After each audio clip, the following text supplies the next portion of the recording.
My girlfriend announced that she's becoming a full-time activist, dodged a bullet before proposing. Hey Reddit. When I met Amanda 3 years ago, she was the definition of ambition. She worked as a marketing manager at a mid-sized company, had dreams of starting her own business, and talked endlessly about traveling the world someday. Her energy was magnetic, and I was captivated.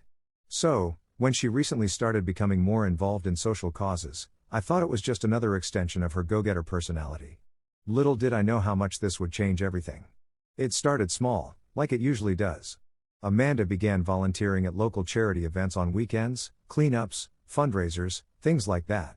At first, I admired her even more for it. She was doing good in the world while I spent my weekends catching up on sleep and football games. We joked that she was the saint in the relationship while I was the one who'd probably have to bribe my way into heaven. But then, her involvement began to grow. A few months ago, Amanda started attending protests. Some were about climate change, others about racial justice, and a few I didn't even fully understand. I'd come home from work to find her making signs or organizing carpools with other activists.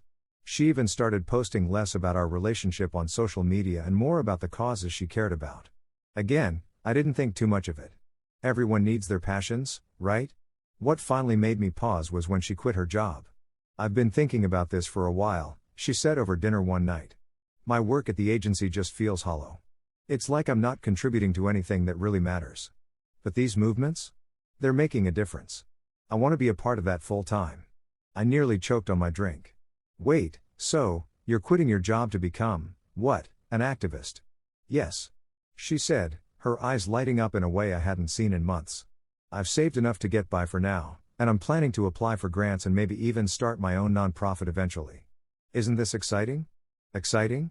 I wasn't so sure. We'd been talking about the future, getting a house, starting a family. I'd even picked out a ring and was planning to propose during our upcoming vacation. But this sudden career change felt like a curveball I hadn't seen coming. I tried to be supportive. Wow, that's a big decision. Are you sure you've thought this through? She nodded. Completely. This is what I'm meant to do. In the days that followed, I started noticing just how all-consuming her new path had become. Our living room turned into a headquarters for her activism. There were flyers, banners, and stacks of books about social justice everywhere. She'd spend hours on the phone, organizing rallies or strategizing with other activists. Our date nights became fewer and further between, and when we did go out, all she talked about was activism. I began to feel like I was dating a stranger. The woman I'd fallen in love with, the one who dreamed of starting her own business and traveling the world, was gone, replaced by someone I could barely recognize. One night, I brought up my concerns. Amanda, I said carefully, I love how passionate you are about making a difference, but it feels like there's no room for anything else in your life right now. Including us. She looked at me with a mixture of confusion and frustration. That's not true. I still care about us. But these issues are bigger than just one relationship. Don't you understand that? It was hard to argue with that logic without sounding selfish, so I let it go. But deep down, I couldn't shake the feeling that we were drifting apart. The breaking point came a week before our vacation. I'd been planning to propose on the beach during sunset, a classic but foolproof idea. I'd even rehearsed my speech. But when I brought up the trip, Amanda dropped another bombshell. I can't go, she said matter-of-factly. What? Why not? There's a major protest happening that week. I've already committed to helping organize it. I stared at her, dumbfounded. Amanda, this is our vacation. We've been planning it for months. I know, and I'm sorry, she said, though she didn't sound all that sorry. But this is important. More important than us, I thought but didn't say. That night, I stayed up late, staring at the ring box I'd hidden in my sock drawer. Proposing had seemed like a no-brainer a few months ago, but now I wasn't so sure. How could I build a life with someone whose priorities were so drastically different from mine?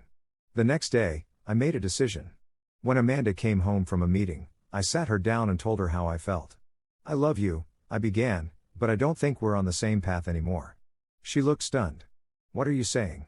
I'm saying I don't think this is working. You've changed, Amanda. And that's okay. But I'm not sure I fit into the life you're building for yourself. For a moment, I thought she might argue or try to convince me to stay. But instead, she just nodded slowly, her eyes welling up with tears. Maybe you're right, she said softly. The breakup was painful, but it also felt like a weight had been lifted off my shoulders. As much as I loved Amanda, I couldn't ignore the fact that we wanted fundamentally different things out of life. A few weeks later, I heard through mutual friends that Amanda had thrown herself even deeper into her activism. She'd started a grassroots organization and was already making waves in the community. Meanwhile, I'd been focusing on my career and taking time to reflect on what I really wanted in a partner. Looking back, I don't regret the time I spent with Amanda. She taught me a lot about passion and purpose, even if her path ultimately wasn't one I could follow. And as for the ring? It's still in my sock drawer, waiting for the right person, someone whose dreams align with mine. In the end, I realized that sometimes, love isn't enough to overcome fundamental differences. And while it hurt to let Amanda go, I know I dodged a bullet by not proposing. Marriage is about building a future together, and we simply didn't have the same vision for ours. And who knows? Maybe someday, I'll meet someone who shares my dreams of quiet weekends, family vacations, and a life built on shared priorities. Until then, I'm just grateful I realized the truth before it was too late. And that's a wrap for today's video, folks. Stay tuned for more exciting content. Thanks for watching.